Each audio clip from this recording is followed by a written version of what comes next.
Assalamualaikum warahmatullahi wabarakatuh. Semoga saya dan Anda semua selalu diberikan kesehatan ya teman-teman.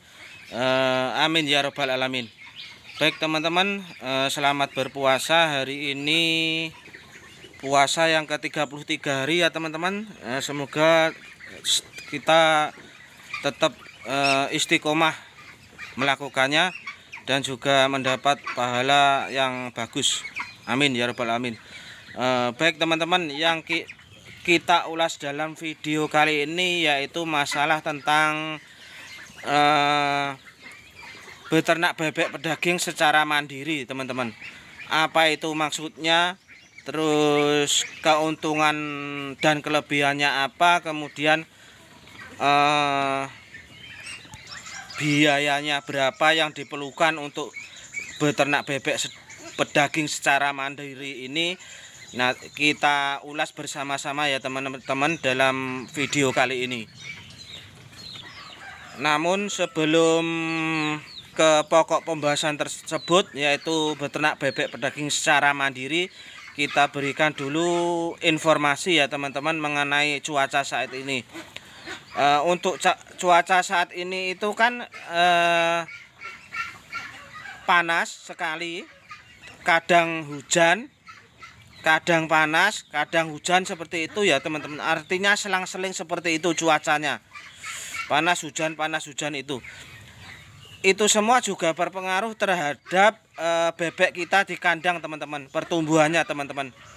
Kondisinya teman-teman, terutama masalah kesehatannya teman-teman. Itu sangat berpengaruh.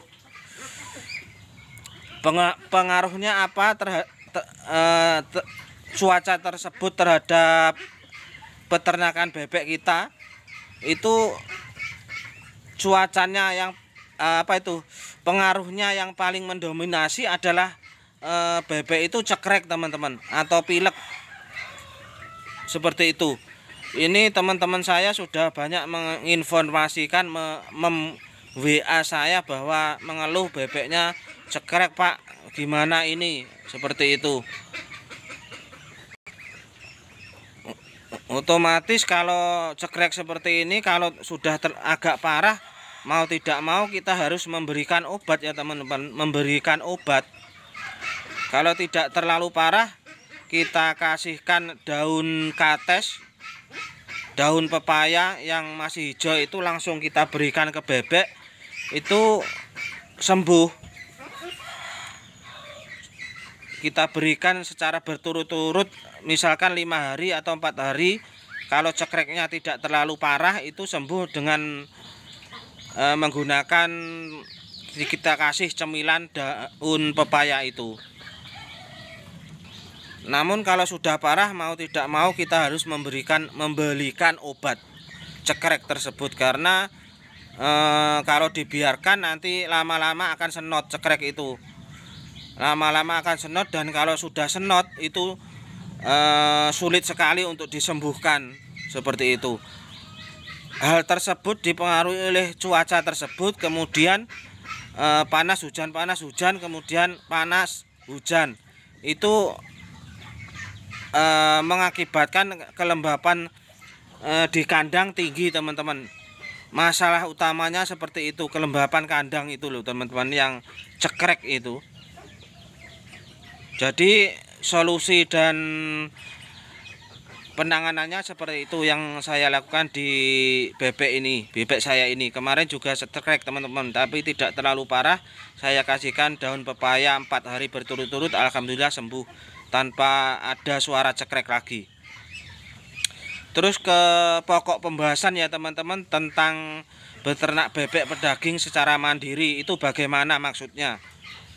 Jadi begini teman-teman, yang dimaksud dengan beternak bebek mandiri itu perseorangan. Artinya segala sesuatu, semua kebutuhan untuk kita beternak itu yang membiayai kita sendiri sebagai peternak, yang membiayai kita sendiri peternak, seperti itu. Baik itu pembiayaan pakan, pembiayaan obat-obatan, pembelian beli DOD, maupun ABK pemeliharaannya itu kita lakukan sendiri. Itu yang dinamakan beternak mandiri. Kemudian untuk beternak mandiri ini tidak terikat oleh pabrikan, teman-teman. Tidak terikat oleh pabrikan, artinya kalau harga panenan naik otomatis kita juga ikut naik harganya. Kalau turun ya ikut turun, seperti itu. Untuk masalah harga panenan di dalam beternak mandiri ini. Dan juga untuk beternak mandiri ini masalah populasi atau seberapa banyak bebek yang kita pelihara itu bisa disesuaikan dengan kemampuan kita masing-masing, teman-teman. Artinya disesuaikan dengan kemampuan finansial, kemampuan keuangan kita, seperti itu. Mampunya beternak bebek 600 ekor, ya kita beternak dengan populasi 600 ekor itu, seperti itu. Mampunya 200 atau mampunya 100, ya kita sesuaikan dengan kemampuan, seperti itu. Artinya untuk beternak bebek secara mandiri ini manajemen, semua manajemen kandang itu kita yang mengatur. Kita yang mengatur, kita yang mengevaluasi terhadap nanti perkembangan bebeknya itu bagaimana. Kita yang memanajemen pakan. Terus terhadap penjualannya pun nanti peternak tersebut juga yang apa ya, yang menentukan apa toh, yang fluktuasi harga panenan naik atau turun itu nanti kita tinggal tawar menawar dengan bakul bebek, seperti itu. Jadi tidak kontrak seperti kemitraan pabrikan yang harganya itu sudah harga panenan itu sudah ditentukan di awal sebelum beternak. Ada MOU khusus antara peternak dan pihak kemitraan itu. Kalau kemitraan seperti itu. Jadi kalau kemitraan, walau misalkan kita kontrak dengan PT kemitraan 23.000 per kilogram panenannya, nanti kalau walaupun harga panenan di pasaran harganya 26.000, kita dibeli pabriknya tetap 23.000.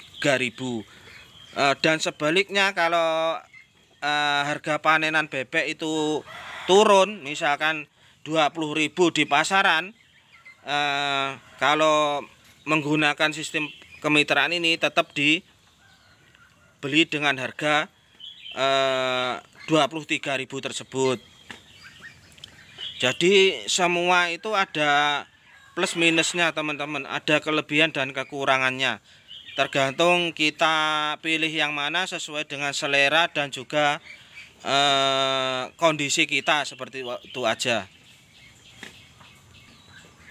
Terus untuk peternak mandiri itu pakannya itu bisa disesuaikan dengan kita ya, teman-teman. Maksudnya kita bisa mencampur, mengemix pakan campuran sendiri atau menggunakan pakan pabrikan, itu terserah kita peternaknya.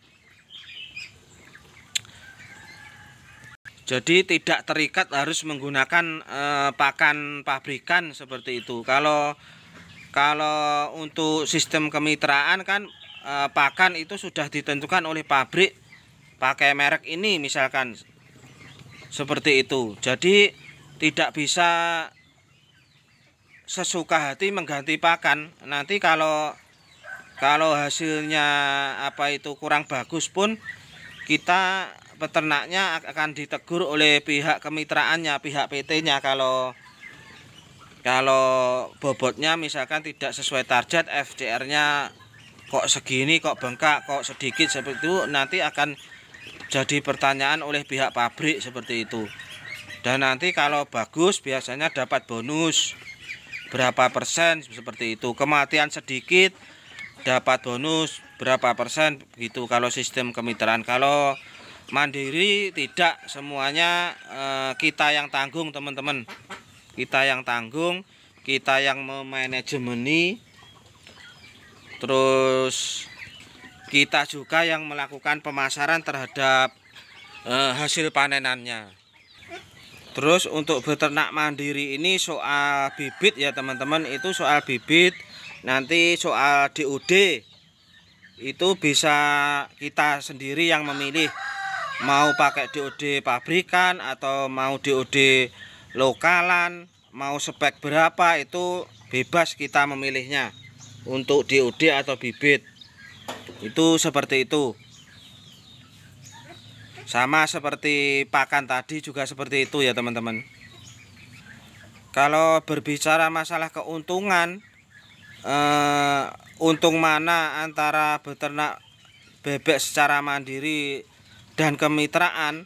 Kalau berbicara soal keuntungan teman-teman, itu relatif ya teman-teman, relatif. Tapi kalau menurut saya pribadi, kalau soal keuntungan ini tergantung dari populasi yang kita pelihara ya teman-teman. Misalkan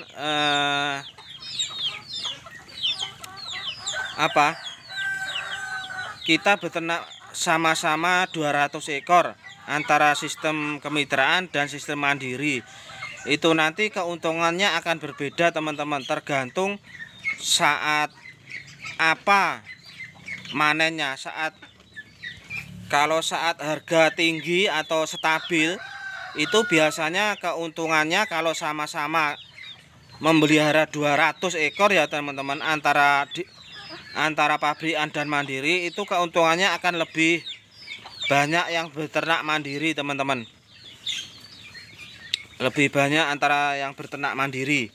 Karena kalau harga stabil itu tentunya kan stabil, tentunya harganya kan bagus teman-teman, tidak terlalu tinggi, tidak terlalu rendah. Kalau pabrikan, kalau di harga stabil itu biasanya kan membelinya di harganya di bawah harga pasaran teman-teman, seperti itu. Jadi pabrik sendiri, pihak kemitraan sendiri sudah mengantisipasi sedemikian rupa soal harga panenan bebek nantinya teman-teman ya, sudah dihitung secara mendetail tentunya untuk pihak kalau beternak secara kemitraan oleh pabriknya, itu soal ketentuan harga panenannya. Saya kira seperti itu ya teman-teman. Semua ada plus minusnya, ada kekurangan dan kelebihannya antara beternak bebek pedaging secara kemitraan dan juga mandiri. Terus apa saja kelebihan dan kekurangan nanti kita bahas dalam video terpisah supaya tidak terlalu panjang durasi videonya.